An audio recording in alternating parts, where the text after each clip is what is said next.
അവിൽ വെച്ചിട്ട് നമുക്ക് പെട്ടെന്ന് തന്നെ ഉണ്ടാക്കിയെടുക്കാൻ പറ്റുന്ന നല്ലൊരു സ്വീറ്റ് റെസിപ്പി ആയിട്ടാണ് ഇന്ന് ഞാൻ വന്നിരിക്കുന്നത്. കുട്ടികൾക്കൊക്കെ ഒരുപാട് ഇഷ്ടമാവുന്ന റെസിപ്പിയാണിത്. അപ്പോൾ അവിലൊക്കെ കഴിക്കാതെ മക്കൾ വീട്ടിലുണ്ടെങ്കിൽ ഈ ഒരു രീതിയിൽ ഒന്ന് ചെയ്ത് കൊടുക്കുകയാണെങ്കിൽ തീർച്ചയായിട്ടും അവർ കഴിക്കുന്നതാണ്.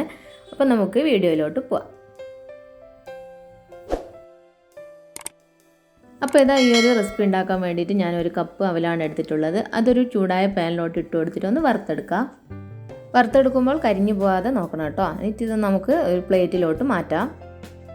അതിനുശേഷം ഞാനൊരു പാന് അടുപ്പിലോട്ട് വെച്ച് കൊടുത്ത് അതിലോട്ട് 1 ടീസ്പൂൺ നെയ്യ് ഒഴിച്ച് കൊടുക്കുന്നുണ്ട്.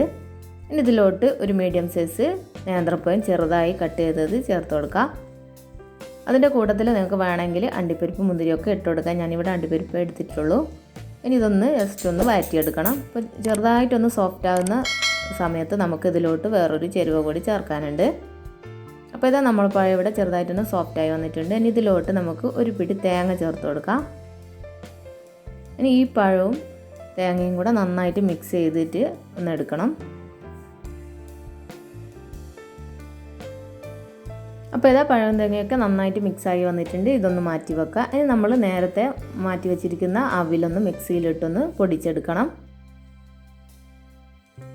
അപ്പോൾ ഇതാ ഞാനിതിവിടെ പൊടിച്ചെടുത്തിട്ടുണ്ട്. ഇനി നമ്മളൊരു പാനിലോട്ട് പാൽ ഒഴിച്ച് കൊടുക്കുക. അപ്പോൾ ഈ ഒരു പാൽ ഞാനിപ്പോൾ പശുവിൻ പാലാണ് എടുത്തിട്ടുള്ളത്. നിങ്ങൾക്ക് വേണമെങ്കിൽ തേങ്ങാപ്പാൽ എടുക്കുക. അപ്പോൾ തേങ്ങാപ്പാലാണെങ്കിൽ ഒന്നും കൂടെ ടേസ്റ്റ് ഉണ്ടാവും.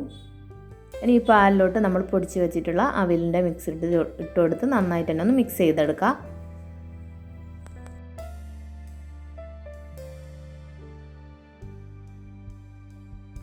അപ്പോൾ ഇതാ ലോ ഫ്ലെയിമിൽ വെച്ചിട്ട് ഇത് നന്നായിട്ട് തന്നെ മിക്സാക്കി എടുത്തിട്ടുണ്ട്. ഇനി ഇതിലോട്ട് 1/2 കപ്പ് പാലും കൂടെ ചേർത്ത് കൊടുക്കുന്നുണ്ട് കേട്ടോ. അപ്പോൾ ടോട്ടൽ 1.5 കപ്പ് പാലാണ് എടുത്തിട്ടുള്ളത്. ഇനി ഇത് നന്നായിട്ട് തന്നെ ഒന്ന് മിക്സ് ചെയ്ത് കൊടുക്കുന്നുണ്ട്. ഇനി ഇതിലോട്ട് ആവശ്യമായിട്ടുള്ള പഞ്ചസാര ചേർത്ത് കൊടുക്കുക. ഞാനിവിടെ 1/2 കപ്പ് പഞ്ചസാരയാണ് ഇപ്പോൾ ചേർത്ത് കൊടുത്തിട്ടുള്ളത്. അപ്പോൾ നമുക്ക് വേണമെങ്കിൽ കുറച്ചും കൂടെ ടൈം നന്നായിട്ട് മിക്സാക്കിയതിന് ശേഷം വേണമെങ്കിൽ കുറച്ചും കൂടെ പഞ്ചസാര ഇട്ട് കൊടുക്കാം കേട്ടോ.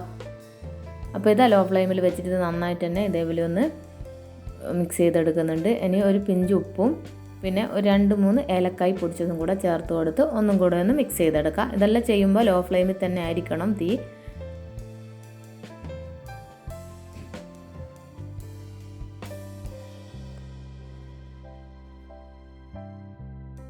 ഇനി നമുക്ക് ഇതിലോട്ട് 1 ടീസ്പൂൺ നെയ്യും കൂടെ ചേർത്ത് കൊടുക്കുക. ഈ നെയ്യ് ചേർത്തതിന് ശേഷം ഒന്നും കൂടെ നന്നായിട്ട് തന്നെ ഒന്ന് മിക്സ് ചെയ്ത് കൊടുക്കുക. അപ്പോൾ നെയ്യ് ചേർത്ത ഉടനെ മിക്സ് ചെയ്ത് കഴിഞ്ഞാൽ നമ്മളെ പാനിൽ നിന്നും ഈ ഒരു പരുവത്തിലാണ് നമുക്ക് കിട്ടുക.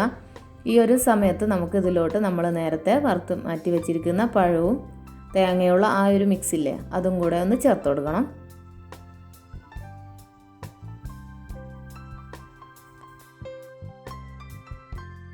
അപ്പോൾ പഴവും തേങ്ങയുള്ള ആ മിക്സ് ഒന്ന് ഇട്ട് കൊടുത്തതിന് ശേഷം നന്നായിട്ട് തന്നെ ഒന്ന് മിക്സ് ചെയ്തെടുക്കുക. അപ്പോൾ ഈ അവിലിൻ്റെ എല്ലാ ഭാഗത്തും ഈ പഴം എത്തുന്ന രീതിയിൽ വേണം നന്നായിട്ട് തന്നെ മിക്സ് ചെയ്ത് കൊടുക്കാൻ വേണ്ടിയിട്ട്. ഈ ഒരു സമയത്ത് ആണ് ഞാൻ പഞ്ചസാര കുറവാന്ന് കണ്ടിട്ട് വീണ്ടും കുറച്ചും കൂടെ പഞ്ചസാര ഇടുന്നുണ്ട്. അപ്പോൾ ഏകദേശം ഞാനൊരു 3/4 കപ്പോളം പഞ്ചസാരയാണ് ചേർത്ത് കൊടുത്തിട്ടുള്ളത്. അപ്പോൾ നിങ്ങൾക്ക് അത് ഫസ്റ്റ് സ്റ്റേജിൽ നോക്കിയിട്ട് വേണമെങ്കിൽ ചേർത്ത് കൊടുത്താൽ മതി കേട്ടോ. ഞാൻ ഈ ഒരു സമയത്താണ് ഇട്ട് കൊടുക്കുന്നത്. ഇനി ഇതും കൂടെ നന്നായിട്ട് മിക്സ് ചെയ്ത് ഈ പഞ്ചസാര ഒന്ന് അലിയുന്നവരൊന്ന് നന്നായിട്ട് തന്നെ ഒന്ന് മിക്സ് ചെയ്തെടുക്കുന്നുണ്ട് ഞാൻ. ഇനി നമ്മൾ ഇതിലോട്ട് വേറെ ഒന്നും ചേർക്കുന്നില്ല. ഇത് നന്നായിട്ട് തന്നെ ഇതേപോലെ ഒന്ന് വരട്ടിയെടുക്കുന്നതാണ്.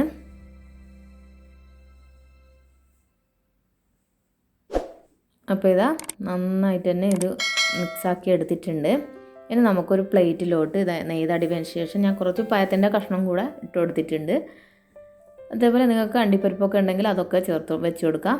അതിനുശേഷം നമ്മൾ മിക്സ് ചെയ്ത് വെച്ചിരിക്കുന്ന ഈ ഒരു കൂട്ട് ഇത് പ്ലേറ്റിലോട്ടിട്ട് നന്നായിട്ട് ലെവൽ ചെയ്തെടുക്കാം. ഒരു സ്പൂൺ വെച്ചിട്ട് കുറച്ച് നെയ്യ് തടവിയതിന് ശേഷം ഇതേപോലെ ചെയ്യുകയാണെങ്കിൽ നല്ല ഷേപ്പിൽ തന്നെ നമുക്ക് കിട്ടുന്നതാണ്. അപ്പോൾ ഇതിവിടെ നന്നായിട്ട് തന്നെ ഷേപ്പാക്കി എടുത്തിട്ടുണ്ട്. അപ്പോൾ ഇത് തണുത്തതിന് ശേഷം നമുക്ക് ഇതൊന്ന് കട്ട് ചെയ്തെടുക്കാം. അപ്പോൾ ഇത്രയേ ഉള്ളൂ ഈ ഒരു റെസിപ്പി. എന്തായാലും നിങ്ങളൊന്ന് ട്രൈ ചെയ്ത് നോക്കണം കേട്ടോ. മക്കൾക്കൊക്കെ ഒരുപാട് ഇഷ്ടമാവും. അവിൽ കഴിക്കാത്തവരുണ്ടെങ്കിൽ പോലും ഈ ഒരു രീതിയിൽ ചെയ്യുകയാണെങ്കിൽ നല്ല ടേസ്റ്റ് ഉണ്ടാവും കേട്ടോ. ഞാനിപ്പോൾ പശുവിൻ പാലാണ് ചെയ്തതിൽ അതിനേക്കാൾ ടേസ്റ്റാണ് നമ്മൾ തേങ്ങാപ്പാൽ ചെയ്താൽ. അപ്പോൾ തേങ്ങാപ്പാൽ എടുത്ത് ചെയ്യാൻ പറ്റുന്നവരാണെങ്കിൽ അങ്ങനെ ചെയ്യാം കേട്ടോ. അപ്പോൾ ഈ ഈസി ആയിട്ടുള്ള അടിപൊളി അവിലിൻ്റെ ഈ ഒരു സ്നാക്ക് നിങ്ങൾക്ക് ഇഷ്ടമായെന്ന് വിചാരിക്കുന്നു. ഇഷ്ടമായിട്ടുണ്ടെങ്കിൽ നിങ്ങളൊന്ന് ട്രൈ ചെയ്ത് നോക്കുക. എന്നിട്ട് ലൈക്ക് ചെയ്യുക, കമൻറ്റ് ചെയ്യുക, ഷെയർ ചെയ്യുക. സബ്സ്ക്രൈബ് ചെയ്യാത്ത ആരെങ്കിലും എൻ്റെ ചാനൽ കാണുന്നുണ്ടെങ്കിൽ സബ്സ്ക്രൈബ് ചെയ്യാം കേട്ടോ. അപ്പോൾ